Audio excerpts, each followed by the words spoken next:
İmam Mehdi əleyhissalam haqqında mühüm ümumi məlumatlar. Həzrəti Mehdi əleyhissalam imamət səmasının 12-ci parlaq ulduzudur. Atası İmam Həsən Əskəri əleyhissalamdır. Anası görkəmli xanım Nərgizdir. Rum hökümdarının oğlu Yuşanın qızıdır. O, yəni anası, Həzrəti İsa əleyhissalamın həvarilərinin soyundandır. Həzrəti İsa'nın vəsisi Şəmuna nisbət verilir. İmam, hicrətin 255-ci ilində, Şaban ayının 15-də, cümə axşamı İraqın Samirra şəhərində anadan olmuşdur. İnsanlar onu müxtəlif ləqəblərlə tanıyırlar. Ali Muhammedin qaimi, Allahın ən əzəmətli saxladığı, sahibuz zaman, höccət, xilaful salih, yəni salih övlad. Bu ləqəblərdən ən məşhuru Məhdidir. Ona görə Məhdi adlanıbdır ki, insanların azdıqları bir məsələdə hidayət edəcəkdir. Hicrətin 260-cı ilində atası şəhid olduqdan sonra imamlıq vəzifəsi ona təslim edildi. İmam bu əzəmətli vəzifəni qəbul edib ona sahib olduqda onun 5 yaşı var idi. Həddi buluğa çatmayan bir uşaq idi.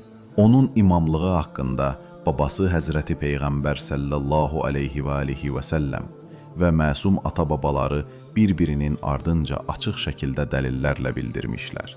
Möminlərin əmiri Əli əleyhissalamdan başlamış, atası Həzrəti Əskəri əleyhissalama qədər onlara yaxın olan və onların etimad etdikləri xüsusi şiələrə nəslə bildirmişlər. Onun 2 qeybət dövrü olacaq. Birinci qeybətə kiçik qeybət dövrü deyilir. Bu, hicrətin 255-ci ilində İmam Mehdinin anadan olması ilə başlayır. Yaxud da hicrətin 260-cı ilində atası İmam Həsən Əskərinin şəhid olması ilə başlayır. Və bu qeybət dövrü Həzrətin səfirlərindən 4-cü səfirin vəfatı ilə qurtarır. İkinci qeybət dövrü isə, hansı ki buna böyük qeybət dövrü də deyilir, bu 4-cü səfirin vəfatı ilə başlayır və hələ də indiyə qədər davam etməkdədir. Yeryüzünün zülm və haqsızlıqla dolduğu kimi, onu haqq və ədalətlə doldurmaq üçün İzzətli və cəlallı Allahın İmam Məhdi əleyhissəlama zühur etməsinə izin verənə qədər davam edəcəkdir.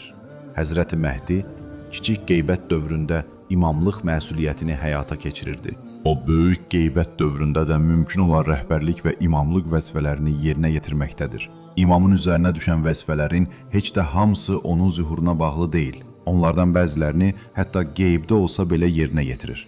Çünki o, ilahi feyzin, yəni xeyir bərəkətin vasitəçisidir. Və əgər o olmasaydı, yeryüzü əhli ilə birlikdə məhv olardı. Bu məsələ barədə xeyli hədislər də mövcuddur. Onlardan bəziləri onun zühuruna bağlıdır. Birbaşa ondan elm öyrənmək kimi. Bu məsələdə onun əvəzindən bu işi qeybət dövründə fəqihlər edirlər. İmam Mehdi əleyhissalam digər intizar çəkənlər kimi Allahın zühur üçün icazə verəcəyi dünya zülm və haqsızlıqla dolduqdan sonra haqq və ədalətlə doldurmaq üçün verilmiş bütün güc və istedadını ortaya qoyacağı günü gözləyir. Və bu, bütün lazımi şərait, say, yəni qoşun və imama kömək edənlər, avadanlıq, hərbi və digər şərait hazırlandıqdan sonra onun çıxışını və ilahi, dünyəvi bir lider kimi ortaya çıxmasını asanlaşdıracaq.